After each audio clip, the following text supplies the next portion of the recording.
dia, boa tarde ou boa noite. Aqui é Abraham Lincoln, seu professor de História na Escola Cassiano Ribeiro Coutinho, em mais uma aula no ensino remoto emergencial em decorrência da pandemia do Covid-19.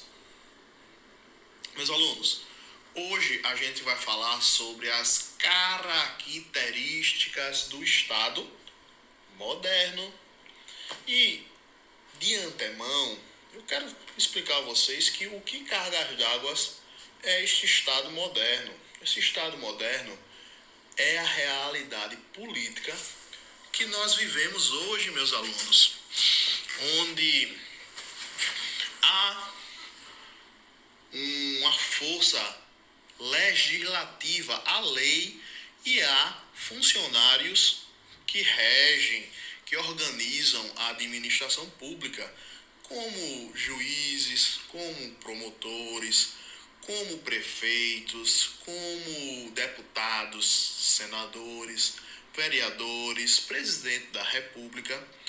Mas esse Estado, como a gente entende ele hoje, essa entidade abstrata e representativa que controla a vida em sociedade, ele não teve sempre essas feições. O motivo da aula de hoje é a gente entender como foi que ele começou a se formar. E aí a gente tem que voltar lá para o século XII até o século XV, ou seja, o ano de 1100 até o ano de 1499, mais precisamente na Europa, mais precisamente ainda nos países da França, da Inglaterra e da Espanha, que foram eles que deram início à formação do Estado moderno. O Estado moderno, ele tem uma característica, ele dá um corpo político superior em força ao indivíduo que o compõe. E aí parte o princípio da soberania. O que é que eu estou querendo dizer, meus alunos? Que vocês entendam que a gente, enquanto cidadão, tem um poder maior do que a gente consegue suportar, que é o voto, que é a participação autônoma que a gente tem na política. Agora, isso não começou assim, não.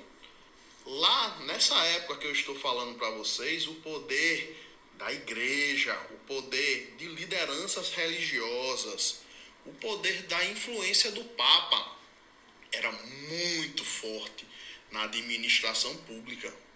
E isso começou a romper justamente nesse lugar e nesse tempo.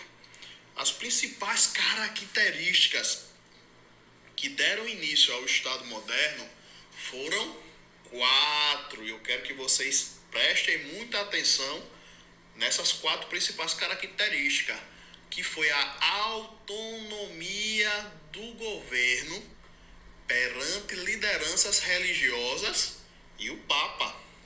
Segunda, unificação de exércitos.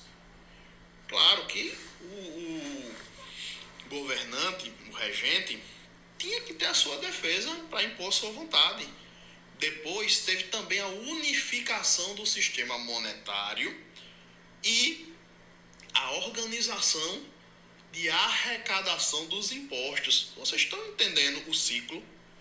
O que é que aconteceu para o Estado moderno começar a sua formação? Rompeu com o poder dos líderes religiosos, começou a formar um exército para se proteger e garantir que a sua vontade fosse cumprida, organizou a cobrança de impostos, de tributos, para poder se auto-administrar, poder se autogerir, e unificou o sistema monetário. Ou seja, era uma moeda só dentro de um país. Com estes 4 pilares, o Estado moderno começou a sua formação e foi evoluindo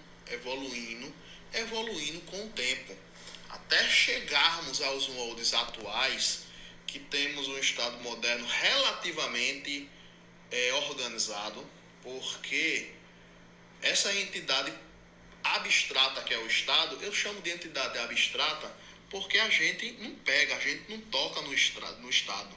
Ele é apenas uma forma de representação do interesse comum, do bem público, que é efetuado a partir de duas coisas, meus alunos: o cumprimento de leis e a administração de funcionários especializados para prestar um serviço de qualidade, objetivando o interesse público e o bem comum.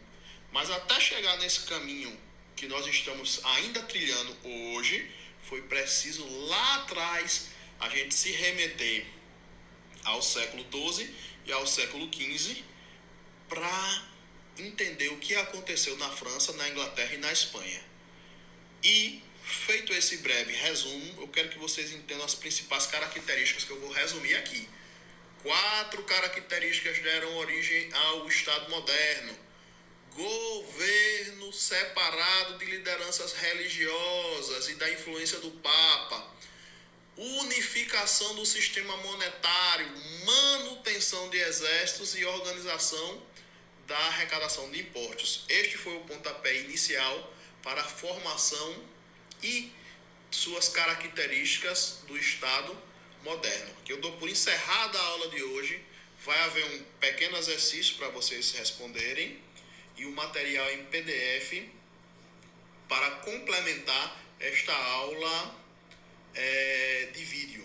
Fiquem com Deus, sejam abençoados e até o nosso próximo encontro, meus caros alunos.